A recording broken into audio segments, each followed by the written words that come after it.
یہ دن گھومنے پھرنے کا دن نہیں ہے، لوگ پکنک منانے جاتے ہیں، چھٹیاں مل گئی اب جناب گھومنے پھرنے جا رہے ہیں۔ یہ بڑا ہسٹوریکل ڈے ہے، یہ عبادت کا دن ہے، اللہ کو یاد کرنے کا دن ہے۔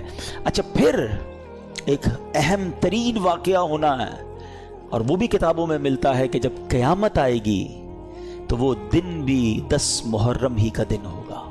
تو ٹرائی ٹو انڈرسٹینڈ، 10 محرم کے دن تمام جانور خوف زدہ ہوتے ہیں، آپ کو پتہ ہے؟ ہمیں نہیں پتا ہوتا، انسان تو گھوم پھر رہا ہوتا ہے کہ ان کو یہ خوف ہوتا ہے کہ کہیں قیامت نہ آ جائے، لیکن ہمیں یہ احساس ہونا چاہیے۔ اور پھر اسی دن وہ واقعہ ہوا کہ 1400 سال کے قریب وقت گزر گیا ہے کہ امام علی مقام، امام عرش مقام، امام تشنا کام، امام حسین رضی اللہ تعالیٰ عنہ اور ان کے رفقا کو کس بے دردی سے اس کربلا کے میدان میں پیاسا شہید کیا گیا۔ اچھا کمال کی بات دیکھیں، محبت دیکھیں، اللہ کریم نے، ہم اللہ کا شکر بھی ادا کرتے ہیں کہ ہمیں اہل بیت سے، نبی پاک کے خاندان سے کیسی محبت دی ہے۔ ہم میں سے کئیوں کے والدین کا انتقال ہو گیا ہے، ماں سے بڑھ کر تو کوئی نہیں نا، والد سے بڑھ کر تو کوئی نہیں، لیکن جیسی تکلیف ان کے انتقال کے وقت ہوئی تھی 2-3 سال 4 سال میکسیمم 5-7 سال کے بعد وہ تکلیف نہیں ہوتی ہے، وہ تکلیف نہیں ستاتی، مگر 1400 سال ہو گئے ہیں۔ جب بھی کربلا کا واقعہ سنتے ہیں، جب بھی امام حسین اور ان کے خاندان کی مظلومیت سنتے ہیں تو آنکھوں میں آنسو آ جاتے ہیں، دل تڑپنے لگ جاتا ہے کہ یہ کیا کیا تھا ان لوگوں نے۔ ہیں شاعر لکھتے ہیں نا، جن کو دھوکے سے کوفے بلایا گیا، جن کے بچوں کو پیاسا رلایا گیا، جن کی گردن پہ خنجر چلایا گیا، اس حسین ابن حیدر پہ لاکھوں سلام۔ یہ ایسا عجیب واقعہ ہوا ہے کہ آج بھی جب سنتے ہیں، پڑھتے ہیں تو عقل حیران ہو جاتی ہے۔ اور یہ ہستی کون تھی، ان کا اسٹیٹس کیا تھا، ان کا مرتبہ کیا تھا، جب یہ سنتے ہیں تو اور عقل حیران ہو جاتی ہے کہ اتنے بڑے مرتبے والی شخصیت کے ساتھ ایسا ظلم۔ کیا وہ اندھے ہو گئے تھے؟ کیا انہیں سمجھ نہیں تھی کہ ہم کن پر یہ ظلم کر رہے ہیں؟ امام حسین رضی اللہ تعالیٰ عنہ کے مرتبے کو سمجھنے کے لیے میں آپ کو ایک واقعہ سناتا ہوں۔ ایک بار نبی پاک علیہ الصلوۃ والسلام کی گود میں پیارے آقا کے اپنے صاحبزادے حضرت ابراہیم رضی اللہ تعالیٰ عنہ ہے اور امام حسین رضی اللہ تعالیٰ عنہ ہے۔ جبریل امین آئے اور عرض کرتے ہیں حضور اللہ تعالیٰ ان دونوں کو آپ کے پاس جمع نہیں فرمائے گا، ایک ان دونوں میں سے یعنی دنیا سے چلے جائیں گے، اب آپ ڈیسائیڈ کریں۔ یہ اختیار دیا گیا کہ آپ کے اپنے بیٹے یا آپ کے نواسے کس کو رکھنا چاہیں گے؟ نبی پاک نے گویا امام حسین کو سلیکٹ کیا۔ کچھ ہی دنوں کے بعد پیارے آقا کے صاحبزادے حضرت ابراہیم کا وصال ہو گیا، اور نبی پاک امام حسین کو کہا کرتے تھے یہ وہ میرا بیٹا ہے جس کے لیے میں نے اپنے بیٹے کو قربان کیا ہے۔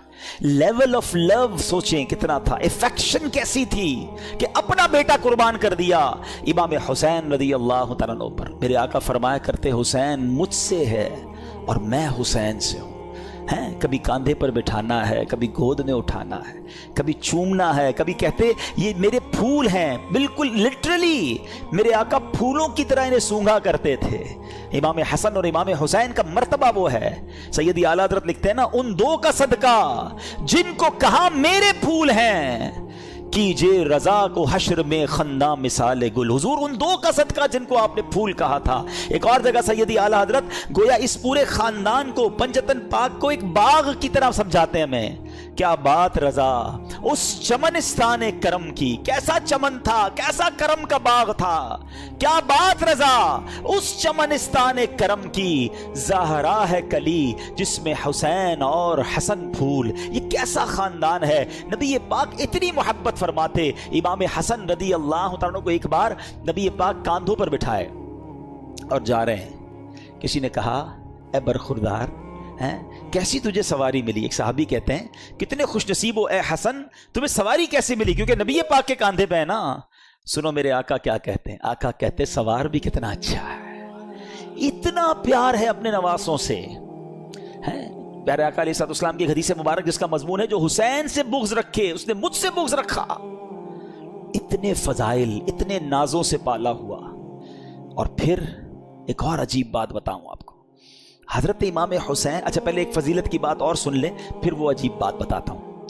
ہمارے گھر میں بچہ پیدا ہوتا ہے، ہماری خواہش ہوتی ہے کسی مولوی صاحب کو ڈھونڈیں، اذان دلوا دیں، کوئی اور نیک آدمی مل جائے تو ان سے گٹی دلوا دیں، شہد چٹا کے لوگ بچے کو چٹا دیتے ہیں یا کھجور چھوٹی سی کھلا دیتے ہیں. یہ تحنیک ہے اور یہ سنت ہے, کرنا چاہیے, اچھی بات ہے. آج کل تو ڈاکٹر الاؤ نہیں کرتے. لیکن امام حسین کی قسمت پر ہماری جانیں قربان. ویری فرسٹ جو خوراک آپ کے منہ میں جاتی ہے نا, ایسا نہیں تھا کہ ان کو شہد چٹایا گیا یا ان کو کھجور کھلائی گئی. امام حسین کی منہ میں نبی پاک نے اپنی زبان داخل کر دی. پہلی خوراک لعاب مصطفیٰ ہے صلی اللہ تعالی علیہ وسلم. آپ سوچئے سٹارٹ کیسا ہے کہ زندگی میں اگر پہلا کچھ لقمہ کھایا ہے یا کوئی چیز حلق کے نیچے جا رہی ہے تو وہ سرور کائنات علیہ الصلوۃ والسلام کا لعاب دہن ہے. اذان کس نے دی؟ آپ کے امام حسین کی کانوں میں اذان دینا بھی ان کی نصیب. دیکھیں کہ ان کے کانوں نے پہلی آواز سنی اللہ اکبر, اللہ کا نام سنا, اور زبان تھی حبیب خدا کی. ہائے ہائے ہائے, کیا بیان کریں ہم. ہمارے پاس تو سچی بات بتاؤں, ہماری اوقات بھی نہیں ہے. ہمارے پاس نہ وہ الفاظ ہیں نہ ہماری اوقات ہے کہ ہم حسنین کریمین اور اس گھرانے کی شان بیان کریں. ہم تو بس صدقہ لینے جمع ہوئے ہیں, خیرات لینے جمع ہوئے ہیں کہ کچھ ان کا ذکر کر لیں. اور وہ شاعر کہتے ہیں نا, کچھ نواسوں کا صدقہ عطا ہو, در پہ آیا ہوں بن کے سوالی. ہم تو صدقہ لینے جمع ہوئے ہیں, نہ ہماری اوقات ہے نہ ہمارے پاس کچھ پیش کرنے کو ہے. تو یہ وہ ہستیاں ہیں. اور پھر عجب بات جو میں بتانا جا رہا تھا کہ آپ کی ولادت کے ساتھ ہی یہ خبر بھی نبی پاک علیہ الصلوۃ والسلام کو بتا دی گئی تھی کہ امام حسین شہید کیے جائیں گے. فرشتوں نے آ کر بتائی تھی, اور ایک فرشتے نے تو آپ کو اس جگہ کی مٹی بھی لا کر دکھائی کہ حضور یہ وہ جگہ ہے جہاں امام حسین کو شہید کیا جائے گا. یہ سب کیا تھا؟ اچھا, امام حسین خود بھی پتا ہے, بی بی فاطمہ کو بھی پتا ہے, اور مولا علی کو بھی پتا ہے, کئی صحابہ کو پتا تھا کہ شہید کر دیے جائیں گے. اور یہ بھی بتایا گیا کہ حضور آپ کی امت ہی شہید کرے گی. لیکن ایک بڑا جس کو کہنا کہ ریلیونٹ کوسچن پیدا ہوتا ہے کہ پوری لائف میں کہیں پر بی بی فاطمہ نے نبی پاک علیہ الصلوۃ والسلام سے عرض کیا ہو کہ اے بابا جان, آپ حسین سے اتنا پیار کرتے ہیں, میرا بھی لخت جگر ہے, آپ اللہ کی بارگاہ میں دعا کریں یہ جو امتحان آپ نے بتایا آئے گا یہ ٹل جائے, حسین کو شہید نہ کیا جائے, اس کو اتنا ستایا نہ جائے. کبھی مولا علی نے دعا کے لیے نبی پاک سے عرض کیا ہو کہ حضور سارا مدینہ آپ سے دعا کرواتا ہے, اپنی مشکلیں حل کروانے کے لیے آپ اپنے نواسے کے لیے بھی دعا کر دینا. کسی نے دعا نہیں کروائی. What is the reason behind this? یہ بڑا امپورٹنٹ کوسچن ہے اور یہی سمجھنا ضروری ہے. Everybody knows about the incident of Karbala. سب کو معلوم تھا کہ کربلا میں ہونا ہے, کچھ شہید ہونا ہے امام حسین نے, مگر کسی نے دعا نہیں کروائی یا خود کی اس مصیبت کے ٹلنے کے لیے. سبحان اللہ. اس کا مطلب یہ ہوا everybody is prepared for that examination. یہ سب تیار تھے اس امتحان کے لیے, یہ اپنے بچے کو پال رہے تھے شہید ہونے کے لیے. یہ ہے نبی پاک کا گھرانہ. کہتے نا شاعر, زباں پر شکوے رنجو علم لایا نہیں کرتے, نبی کے نام لیوا غم سے گھبرایا نہیں کرتے. اور یہ ہم سب کے لیے لیسن ہے. آج میں اپنے بیان میں صرف آپ کو واقعہ کربلا یا اس کربلا کے جو حقائق ہے وہ نہیں بتانے آیا. یہ تو کئی بار ہم نے سنے ہیں کہ کیسے لڑائی شروع ہوئی, تو کب پانی بند ہوا, تو پہلا وار کس نے کیا, تو پہلا شہید کون ہوا. یہ واقعات ہم سنتے رہتے ہیں, مگر فرق کیا پڑتا ہے میری اور آپ کی زندگی میں؟ ہم امپلیمنٹیشن کیا لے کر جاتے ہیں؟ ہم میں سے کئی وہ ہیں جن کی زندگی میں 40 بار عاشورہ آیا ہوگا, کسی کی زندگی میں 30 بار آیا, کسی کی زندگی میں 50 بار عاشورہ آیا. عاشورے کا دن اتنی بار آیا, فرق کیا آیا تمہاری زندگی میں؟ تم نے اپنی زندگی میں کیا سیکھا اس واقعے سے؟ آج ہم کچھ سیکھ کر اٹھے نا کہ پیغام کیا دیتا ہے کربلا کا میدان, یہ واقعہ سکھاتا کیا ہے مجھے اور آپ کو. پہلا میسج یہ سمجھو کہ ہر بندہ تیار تھا امتحان کے لیے, اور آج ہم ہیں کہ چھوٹا سا امتحان آ جائے تو زبان پر شکوہ ہے, شکایات ہیں, کمپلینز ہیں, بس یار بہت پریشان, سر میں درد ہے کہ جاتا نہیں, پیٹ کا درد تڑپاتا رہتا ہے, بس ہر وقت کمر میں درد رہتا ہے, بھائی کاروبار بڑا ہی مندہ ہے, طبیعت میں مزہ نہیں ہے, بس یار پریشان ہوں, پتہ نہیں کیا زندگی کو ہو گیا. جس کو دیکھو کمپلینز ہیں, شکر نہیں ہے, اور آزمائش کے لیے پریپیئر بھی نہیں ہے کیونکہ قرآن نہیں پڑھتے. حالانکہ قرآن میں رب عز و جل نے باقاعدہ اناؤنس کر دیا ہے. سورہ بقرہ کی بڑی مشہور آیت ہے, کئی بار سنی ہوگی, وَلَنَبْلُوَنَّكُمْ بِشَيْءٍ مِّنَ الْخَوْفِ وَالْجُوعِ وَنَقْصٍ مِّنَ الْأَمْوَالِ وَالْأَنفُسِ وَالثَّمَرَاتِ وَبَشِّرِ الصَّابِرِينَ الذین اذا اصابتهم مصیبہ قالوا انا للہ وانا الیہ راجعون. اچھا اسی آیت سے پہلے جو آیت جہاں سے سٹارٹ ہوا، یہ ٹاپک سٹارٹ ہوا تو کیا فرمایا؟ یا ایھا الذین آمنوا استعینوا بالصبر والصلاۃ ان اللہ مع الصابرین. پہلے سے قرآن گویا آپ کا مائنڈ سیٹ کر رہا ہے کہ دیکھو اللہ صبر کرنے والوں کے ساتھ ہے. اے ایمان والو مدد طلب کرو نماز سے اور صبر سے. اور پھر کہا اللہ صبر والوں کے ساتھ. اور پھر آگے ٹاپک شروع ہوتا ہے کہ ہم ان قریب تمہیں آزمائیں گے. وَلَنَبْلُوَنَّكُمْ. کن چیزوں سے؟ اچھا لسٹ بھی دے دی قرآن نے. تمہیں بھوک سے آزمائیں گے، غربت آ جائے گی، تمہارے پھل کم ہو جائیں گے، تمہارا مال کم ہو سکتا ہے، تمہیں خوف بھی ہو سکتا ہے دشمن کا، ڈیفیکلٹیز آ سکتی ہیں لائف میں. لیکن پھر آگے کیا کہا؟ وَبَشِّرِ الصَّابِرِينَ. خوشخبری ہے صبر والوں کے لیے. جب ان پر مشکل آتی ہے تو کہتے ہیں ہم اللہ ہی کا مال ہیں اور اللہ ہی کی طرف لوٹائے جائیں گے. تو اس کا مطلب یہ ہوا کہ ایسا نہیں ہوگا کہ زندگی میں کبھی مجھ پر اور آپ پر کوئی پرابلم نہیں آئے گی. آ چکی، آگے بھی آئیں گی. لیکن قرآن کہتا ہے خوشخبری ہے صبر والوں کے لیے کہ جب پرابلم آتی ہے تو پریپیئر ہوتے ہیں، اللہ کا شکر ادا کرتے ہیں، صبر کرتے ہیں. تو کربلا کا میدان، کربلا کا یہ انسیڈنٹ صبر کا درس دیتا ہے. آج سے نیت کریں کہ مشکلوں پر بے صبری نہیں بلکہ صبر کا دامن تھامیں گے، اللہ کی رضا پر راضی رہیں گے. اب آگے چلتے ہیں. یہ کربلا کا جب واقعہ ہوتا ہے تو امام حسین رضی اللہ عنہ کو تو دھوکے سے بلایا گیا نا. آپ تو لڑنے تو گئے نہیں تھے. لڑنے کے لیے کون بچوں کو اور فیملی کو لے کے جاتا ہے؟ آپ کو تو باقاعدہ معزز مہمان کے طور پر بلایا گیا تھا کہ حضور آپ آئیں اور آ کر ہمیں بچائیں. ہم یزید کی بیعت نہیں کرنا چاہتے، ہم آپ کی بیعت کرنا چاہتے ہیں. اور آپ پر چونکہ اتنے خطوط آ گئے، اتنی ریکویسٹ آ گئی کہ شرن آپ پر ضروری ہو گیا کہ اگر آپ نہ جاتے، کچھ لوگ کہتے نہیں جانا چاہیے تھا، اگر امام حسین نہ جاتے تو وہ کوفے والے قیامت کے دن اللہ کی بارگاہ میں عرض کرتے کہ مولا ہم نے تو امام کو بلایا تھا، وہ نہیں آئے، ہم نے مجبوراً یزید کی بیعت کر لی. تو امام پر گویا شرعاً لازم ہو چکا تھا کہ آپ ان کی بیعت کر لینے کے لیے، ان کی ہدایت کے لیے، کیونکہ وہ بلا رہے تھے، آپ جاتے. اور آپ نے بہت خوبصورت پلان ترتیب دیا. خطوط آ چکے تھے، ایویڈنسز موجود تھے، مگر آپ نے کراس چیک کرنے کے لیے مسلم بن عقیل رضی اللہ عنہ کو بھیجا کہ آپ جائیے، وہاں جا کر پہلے حالات دیکھیے، پھر آپ بتائیں گے تو ہم آ جائیں گے. حضرت مسلم بن عقیل پہنچتے ہیں، سب لوگوں نے بڑا ویلکم کیا، ہزاروں لوگوں نے آپ کی بیعت کر لی. اور آپ نے خط لکھ دیا امام حسین کو کہ حضور یہاں تو ایوری تھنگ از اوکے، ہر بندہ آپ کے لیے انتظار میں ہے، آپ آئیے. انفارچونیٹلی دیکھیں کہ خط ادھر پہنچتا ہے، امام حسین ادھر روانہ ہوتے ہیں اور ادھر کوفے والوں نے غداری کی اور وہاں حضرت مسلم بن عقیل سے دھوکہ کیا.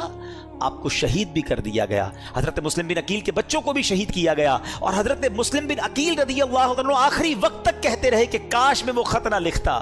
آج کل کا دور تو تھا نہیں کہ کال کر دی جاتی، کوئی ذرا واٹس ایپ کر دیا جاتا. ایک خط پہنچ چکا تھا امام حسین کے پاس کہ جناب ایوری تھنگ از اوکے، آپ ٹریول کر چکے، اور ادھر حضرت مسلم بن عقیل کو شہید کر دیا گیا. اب آپ جب کربلا کے قریب پہنچتے ہیں اور آپ کو ریزسٹ کیا جاتا ہے، آپ کو انٹرسیپٹ کیا جاتا ہے جو یزیدی لشکر تھا. اب یہ لشکر 22,000 کا لشکر ہے. ایک بڑا ریلیونٹ کوسچن ہے کہ 72 لوگ ہیں جن میں بچے بھی ہیں، عورتیں بھی ہیں، ان سے لڑنے کے لیے یا ان کو گرفتار کرنے کے لیے اتنا بڑا لشکر کیوں بھیجا گیا؟ 1000-2000 آدمی بھیج دیے جاتے، کیونکہ یہ تو ویل ایکوپڈ بھی نہیں تھے، کیونکہ یہ جنگی ساز و سامان لے کر بھی نہیں گئے تھے، وہ سارے ایکوپڈ تھے، سارے جناب ساز و سامان کے ساتھ آئے تھے. تو جواب یہ ملتا ہے کہ وہ جانتے تھے کہ ان کی رگوں میں شیر خدا کا خون ہے، یہ اتنا آسانی سے ہاتھ نہیں آئیں گے. اگر یہ لڑنے پر آ گئے تو 2-4 ہزار تو مسئلہ ہی کوئی نہیں ان کے لیے ہے. تو اس لیے خوف کے عالم میں 22,000 کا لشکر بھیجا گیا. یہ کربلا کے اس واقعے سے ایک اور پیغام کیا ملتا ہے؟ پیغام یہ ملتا ہے کہ اس واقعے میں جو امام حسین رضی اللہ تعالیٰ عنہ کے جو قافلے والے تھے، تلواروں کے سائے تھے، دشمنوں کا خوف تھا، مگر سجدے تھے، تلاوت تھی، عبادت تھی. اور ادھر یزیدی لشکر میں ناچ تھے، گانے تھے، رقص و سرور تھا. آج ہم سب غور کریں کہ ہماری زندگی حسینی طریقے پر گزر رہی ہے یا یزیدی طریقے پہ گزر رہی. میں تو پنجتن کا غلام ہوں، بہت شوق سے پڑھتے ہیں. یہ واقعہ کربلا صرف نیاز کھانے کے لیے آیا ہے یا صرف نعرے لگانے کے لیے آیا ہے؟ کچھ سیکھنا نہیں ہے، کچھ عمل نہیں کرنا کہ میں سارا سال یزیدی طریقے پر گزاروں؟ ان کی راتیں رقص و سرور میں گزری، کربلا کے میدان میں بھی. اور ان کی راتیں تلاوت قرآن اور دعاؤں میں گزری. میری اور آپ کی راتیں کیسے گزر رہی ہیں؟ فلموں میں، گانوں میں، میوزک میں، اور کہتے ہیں پنجتن کا غلام ہوں. کتنے ایسے ہیں جو عشاء بھی جماعت سے پڑھتے ہیں، فجر بھی نماز پڑھتے ہیں، رات تلاوت کر کے سوتے ہیں، باوضو سوتے ہیں، راتیں فلم دیکھے بغیر نیند نہیں آتی، موبائل ہاتھ میں ہوتا ہے، پتہ نہیں کیا کچھ چل رہا ہوتا ہے، اور کہتے ہیں میں پنجتن کا غلام ہوں. یاد کرو وہ کربلا کا میدان کہ یزیدیوں کی راتیں کیسی گزری اور حسینیوں کی راتیں کیسی گزری.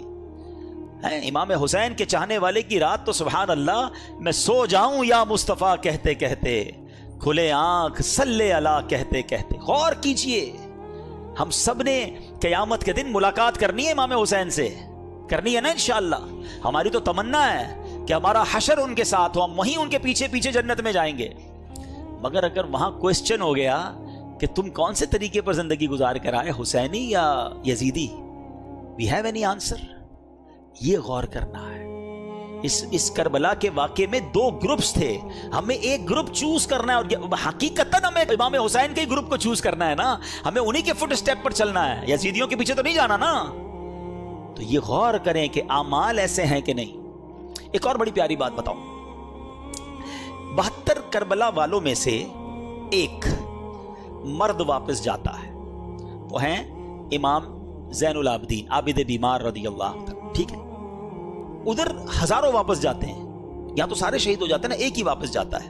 ایک بڑا ریلیونٹ کوسچن ہے، آپ میں سے بہت سارے دنیا کے کئی ملکوں میں گئے ہیں، کہیں کوئی ایک بندہ آپ کو ملا ہے آج تک جس نے یہ کہا ہو کہ میں اس یزیدی لشکر کی اولاد میں سے ہوں، کہ یار امام حسین سے اور ان کے ساتھیوں سے لڑنے گیا نا، میں ان کی اولاد میں سے ہوں؟ آپ کو ایک نہیں ملا ہوگا ایسا. ہزاروں واپس گئے، ان کی نسل کا، ان کی بات کرنے والا کوئی نہیں ہے.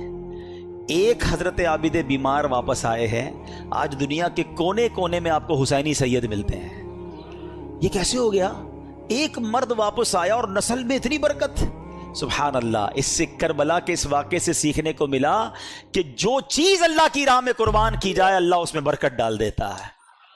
ہاں، وہ بڑی پیاری بات، بڑا خوبصورت جملہ پڑھا، کربلا کی کہانی بس اتنی سی ہے، یزید تھا حسین ہے، بس وہ ختم. اور امام حسین آج بھی کروڑوں دلوں پر حکومت کرتے ہیں. یزید کا نام لینے والا کوئی نہیں، کوئی اپنے بچے کا نام یزید نہیں رکھتا ہے، اور حسین کا نام رکھنے والے اور ان کا نام سر پر عزت کے ساتھ رکھنے والے اربوں، ہر وہ مسلمان نہیں ہے. ہم تو یہ سمجھیں گے وہ کون سا مسلمان ہے جس کے دل میں امام حسین کی محبت نہیں ہے. اس میں امام حسین تو ہمارے ایمان کا حصہ ہے. تو سمجھنے والی بات یہ ہے، سیکھنے والی بات یہ ہے کہ جو چیز، اب ذرا اس بات کو تھوڑی سی باریک باتیں سمجھیے گا، جو چیز اللہ کی راہ میں قربان کر دی جائے نا، اللہ اس میں برکت ڈال دیتا ہے. اب اس سے آپ اپنی ساری لائف کو ایزیوم کر لیں.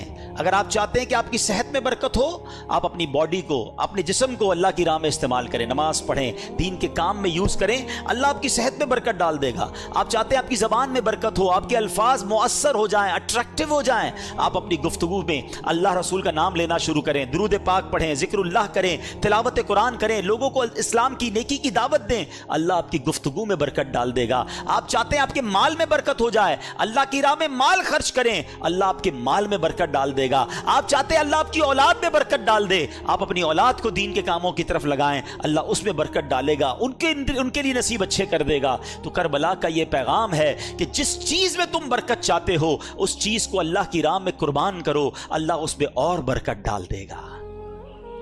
اب ایک اور میسج کربلا کا، جب امام حسین رضی اللہ تعالیٰ عنہ کو شہید کیا گیا، امام حسین گویا دنیا سے جاتے ہوئے میسج دے گئے کہ ہم تلواروں کے سائے میں بھی سجدے نہیں چھوڑتے. وہاں نمازیں قضا نہیں ہوئی. آج تمام حسینیوں کو، تمام پنجتن کے غلام کو، امام حسین کی نیاز بنانے والوں کو میسج ہے کہ کربلا والوں نے اس میدان میں نماز قضا نہیں کی، اور آج تمہاری پلنگ کے اوپر سوتے ہوئے نماز قضا ہو جاتی ہے. آج تھوڑی سی طبیعت خراب ہے یار، موڈ اچھا نہیں ہے، بس کل پڑھ لوں گا، بس اگلے جمعے سے نہیں چھوڑوں گا، ہماری نماز قضا ہوتی ہے. بتاؤ کیا جواب دو گے قیامت کے دن اگر امام حسین سے ملاقات ہو گئی اور انہوں نے پوچھ لیا کہ ہم نے تو کربلا کے میدان میں بھی نماز قضا نہیں کی اور تم اپنے گھر پہ نماز قضا کرتے تھے اور کہتے تھے میں پنجتن کا غلام ہوں؟ ہوگا کوئی جواب ہمارے پاس؟ آؤ آج کی مبارک رات یہ پکی سچی نیت کر کے جانا ہے کہ ایٹ اینی کاسٹ کچھ بھی ہو جائے، آج کے بعد ہماری نماز قضا نہیں ہوگی.